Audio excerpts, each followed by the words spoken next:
Hello all of you, welcome back to my channel. मैं आज आप लोगों के लिए लेकर आ चुकी हूँ एक कलेक्टिव रीडिंग जिसका टॉपिक रहने वाला है कि आपकी लाइफ में क्या चेंजेस आ रहे हैं आफ्टर दिस फुल मून, या फिर इस फुल मून एनर्जी का आपकी लाइफ में क्या असर होगा, हम ये जानेंगे। रीडिंग जनरल है, कलेक्टिव है।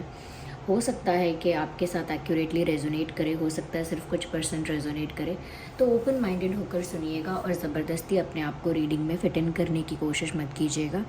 ओके, रीडिंग सभी ज़ोडिएक साइंस के लिए है, हर उम्र के व्यक्ति के लिए है, टाइमलेस है।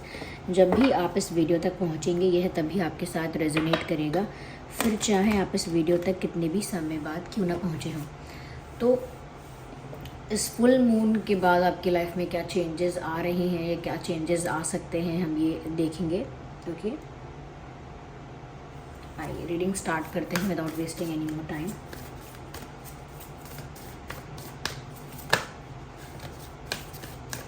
इस फुल मून के बाद आपके जीवन में क्या बदलाव आ रहा है, what are the changes coming in your life, आइए देखते हैं। Stay positive. Okay, so first card, let's consider this card. Okay, again, okay, I need one card, one at one time. Okay, so yeah, here we have another card.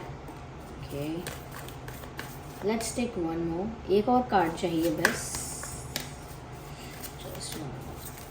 अगर और ज़रूरत होगी then we will consider. तो यहाँ पर ये कुछ cards हैं इंटरेस्टिंग, सभी कार्ड्स अच्छे हैं आई वुड से। सबसे पहली चीज़ मुझे यहाँ पर जो नज़र आ रहा है स्पेशल जो है, यहाँ पर मुझे एक तराजू नज़र आ रहा है। Okay, to balance out things, तराजू नज़र आ रहा है, और यहाँ पर मुझे एक धनुष नज़र आ रहा है विद द एरो। तो ये दोनों चीज़ें व्यूवर्स बहुत कुछ ऑलरेडी कह रही हैं कि इस फुल मून के बाद आपकी लाइफ में कुछ ऐसा चेंज हो सकता है। सबसे पहली चीज़ ये कि कहीं ना कहीं आपका फोकस क्लियर हो जाएगा, या मैं कह दूं कि विजन क्लियर हो जाएगा। जो आप पाना चाहते हो या किस चीज़ पर आपको फोकस करना चाहिए, आपका कंसंट्रेशन कहाँ होना चाहिए, और 100% कंसंट्रेशन होना चाहिए, फोकस होना चाहिए, एक टारगेट होना चाहिए, एक गोल होना चाहिए, वहाँ से आपको डिस्ट्रैक्ट नहीं होना चाहिए। तो कहीं ना कहीं ये फोकस आपका अब क्लियर हो जाएगा कि मुझे कहाँ फोकस करना है, क्या मेरा गोल है, और मुझे कितना कंसंट्रेट करना है, कितना अपना बेस्ट देना है। तो कहीं ना कहीं मुझे लगता है कि अब आपका गोल क्लियर होने वाला है, फोकस क्लियर होने वाला है, और उसके लिए ज़्यादा आप डेडिकेटेड रहोगे, ज़्यादा डिवोटेड, डेडिकेटेड और ज़्यादा कंसंट्रेशन रखोगे और डिस्ट्रैक्ट नहीं होगी। तो आपकी लाइफ से ना मुझे लगता है अब डिस्ट्रैक्शन जा रहा है, चाहे करियर में था, प्यार में था, लाइफ में था, ओवरऑल लाइफ में कहीं भी था। अब डिस्ट्रैक्शन कम हो रहा है आपकी लाइफ में और क्लैरिटी ज़्यादा है। डिस्ट्रैक्शन कम हो रहा है और क्लैरिटी ज़्यादा आ रही है, विजन ज़्यादा क्लियर हो रहा है, थॉट और थिंकिंग प्रोसेस ज़्यादा क्लियर है, कन्फ्यूजन कम है, क्लैरिटी ज़्यादा है और डिस्ट्रैक्शन कम हो रहा है। तो ये अच्छा है आपके लिए। ओके, आगे आने वाले समय के लिए अच्छा है कि कोई कन्फ्यूजन, डाउट या कह सकते हैं कि स्टक होना, इन सब चीज़ों से आप बचेंगे आगे। ओके, क्योंकि आपको पता होगा what do you want, okay, और way you should focus on, आपको कहाँ फोकस करना चाहिए, क्या चाहिए, आप एक्सपेक्ट क्या करते हो अपनी लाइफ से, अपने आप को कहाँ देखना चाहते हो, इन सब चीज़ों की क्लैरिटी आपको आने वाली है। अगर अब तक आपकी लाइफ में कन्फ्यूजन भी चल रहा था या डाउट भी चल रहा था तो वो सब क्लियर हो जाएगा, और वो आपके खुद के अंतर मन से क्लियर होगा। ऐसा नहीं है कोई आपको बता के जाएगा, you will decide on this. Okay, तो ये मुझे लगता है क्लैरिटी बहुत आ रही है, एंड कहीं ना कहीं जो मैंने बोला विजन क्लियर होगा कि आप कितने समय में अपने आप को कहाँ देखना चाहते हो, कितने समय में अपना टारगेट अचीव करना चाहते हो, अपना गोल अचीव करना चाहते हो। तो ऐसी क्लैरिटी भी होगी कि मैं आखिर अपने आप को देखना किस पोजीशन में, किस परिस्थिति में और किस सिचुएशन में अपने आप को देखना चाहती हूँ आज से इतने समय बाद, उतने समय बाद। तो वो क्लैरिटी आ रही है।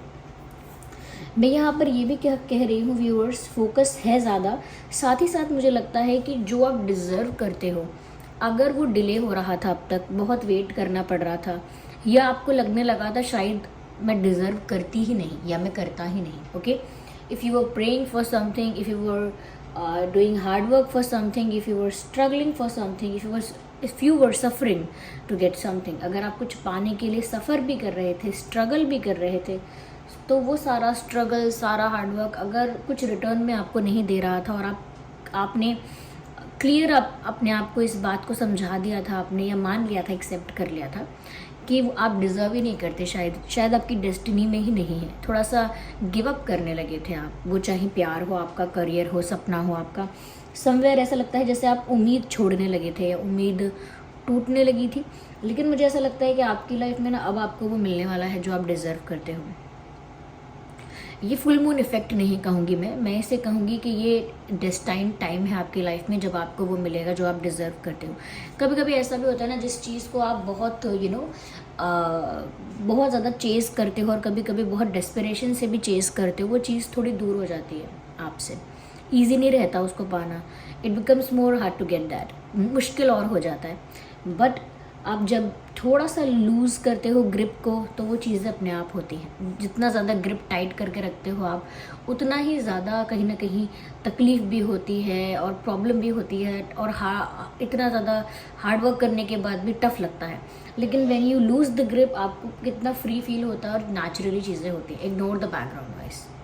कोई मुझे कमेंट में लिख भी रहा था कि बैकग्राउंड नॉइस मैम काफ़ी होता है जिसकी वजह से रीडिंग में ना डिस्टर्बेंस होता है। I understand viewers, I understand, लेकिन एक मतलब ये समझ लीजिए कि मैं जिस टाइम पर रीडिंग कर रही हूँ ये सबसे ज़्यादा शांति का समय है इससे ज़्यादा शांति नहीं, इससे ज़्यादा किसी और टाइम पर रीडिंग करने बैठूँगी तो फिर और ज़्यादा नॉइस हो सकता है। इसीलिए मैं मतलब जो मोस्ट अच्छा टाइम है रीडिंग करने के लिए वही मैंने चूज़ किया है। एंड थैंक यू कि आप ये जो थोड़ा बहुत बैकग्राउंड नॉइस है इसको एडजस्ट कर लेते हो, झेल लेते हो। ओके, तो यहाँ पर मुझे ऐसा नज़र आ रहा है कि जो डिज़र्व करते हो आप वो बहुत जल्द मिलने वाला है। साथ ही साथ बहुत सारे लोग जिनके साथ अलग अलग सिचुएशंस में, ऑफिस में, पढ़ाई में, रिलेटिव्स में, घर में, प्यार में कहीं भी अन्याय हुआ था, इनजस्टिस हुआ था, इवन लीगल इश्यूज़ में भी अगर इनजस्टिस हुआ था, शादी में भी अगर आपके साथ कोई इनजस्टिस हुआ था, दोस्ती में हुआ था, कहीं भी, ओके, चाहे पैसे की वजह से हुआ हो या रिश्ते निभाने में किसी ने आपके साथ अन्याय किया है, किसी ने आपके साथ इनजस्टिस किया है, कुछ तो भी आपके साथ अनफेयर हुआ है, तो मुझे लगता है अब आपको जस्टिस मिलने वाला है। तो जिसने भी आपके साथ अनफेयर किया था, जिसने भी आपके साथ इनजस्टिस किया है, वो ज़रा अपने आप को संभाल ले, क्योंकि उसको वही कर्मा वापस मिलने वाला है जो उसने किया है। Karma will be served. तो यहाँ पर आपको तो न्याय मिलेगा। अगर आपने न्याय का इंतज़ार किया था तो भी मिलने वाला है, अगर आप न्याय का इंतज़ार नहीं कर रहे थे, you just moved on in your life, तब भी मिलने वाला है न्याय। तो देखो, जस्टिस तो ये डिवाइन जस्टिस है, ये तो आप नहीं भी मांगेंगे, नहीं भी चाहेंगे तो भी सर्व होगा।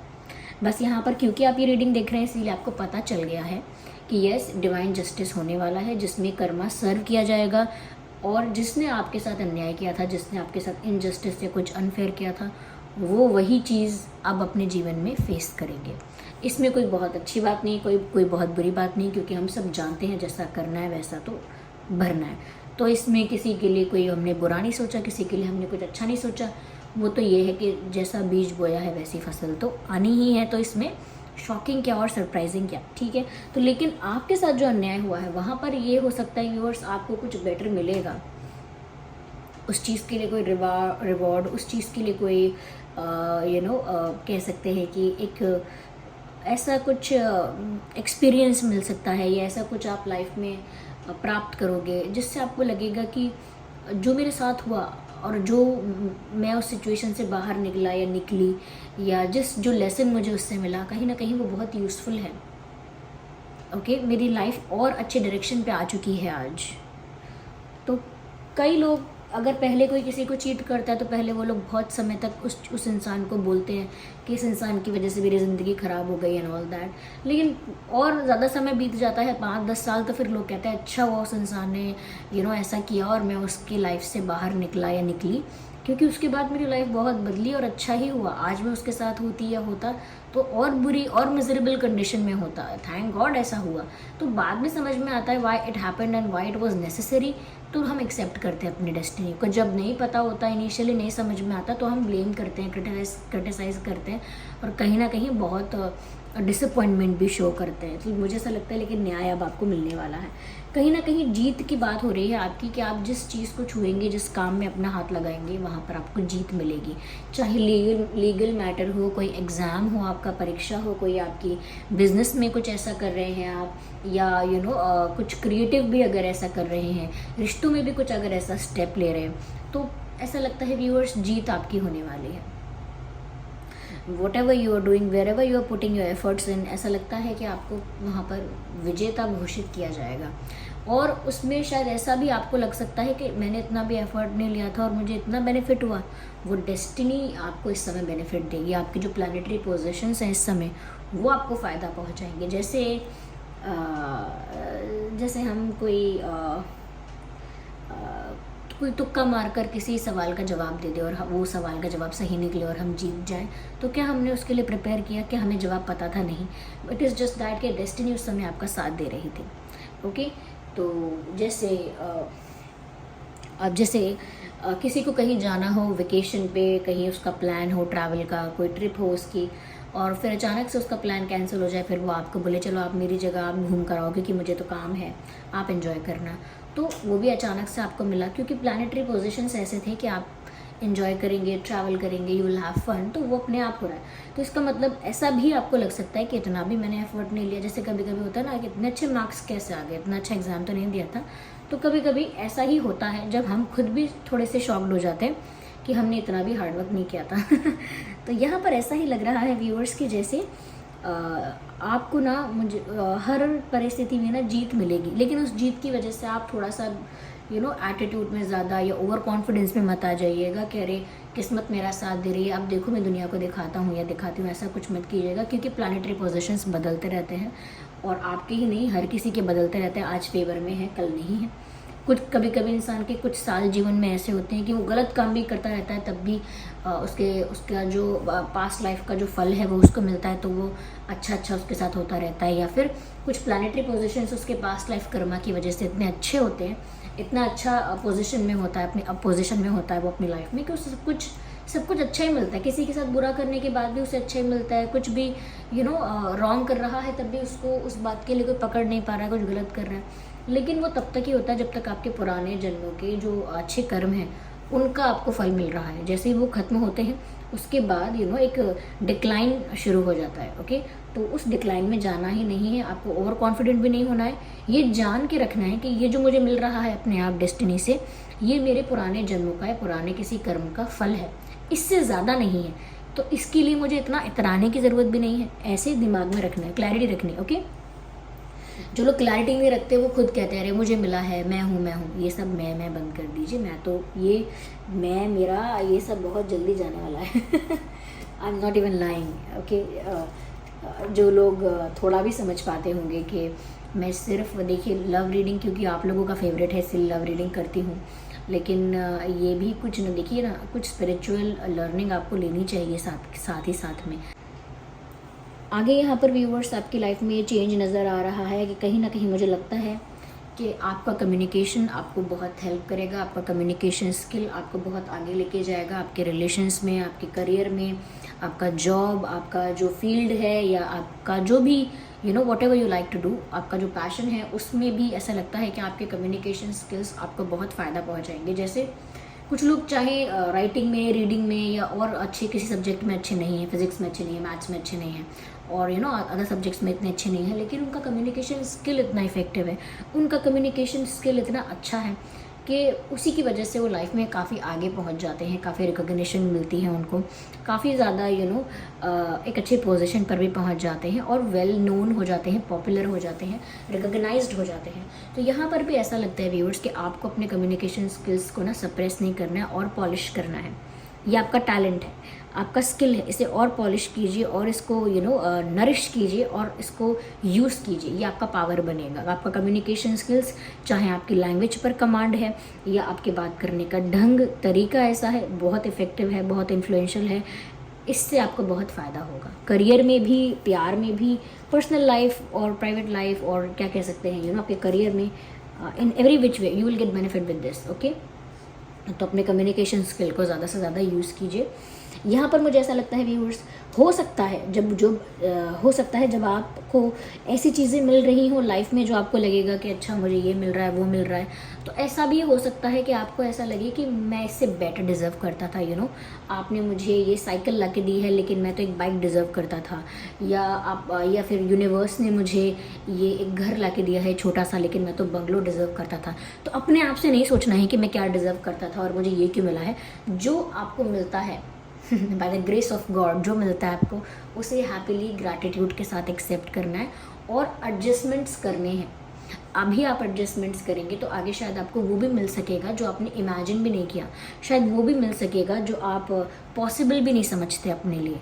तो मिरेकल्स भी हो सकते हैं, ऐसे बड़े बड़े सरप्राइजेस भी मिल सकते हैं, लेकिन आपको एडजस्ट भी करना होगा, ज़िद पर नहीं रहना है। जो आपको यूनिवर्स की तरफ से, भगवान की तरफ से मिल रहा है उसे हाथ जोड़कर स्वीकार करना है, और जो आप आगे डिज़र्व करते जाओगे, जैसा जैसा आपका कर्म होगा, जैसे जैसा आपका मेहनत होगी, उसके अकॉर्डिंग आपको मिलेगा। तो डिनाइल में नहीं चले जाना है कि अरे ये मुझे नहीं मिल सकता, ये नहीं, या फिर मना नहीं करना है, क्रिटिसाइज़ नहीं करना है कि ये मैं डिज़र्व नहीं करता। तो यही कुछ चेंजेस आ रहे हैं। I hope you understand. चलिए फिर मिलते हैं अगली रीडिंग में, तब तक के लिए बाय बाय फैमिली।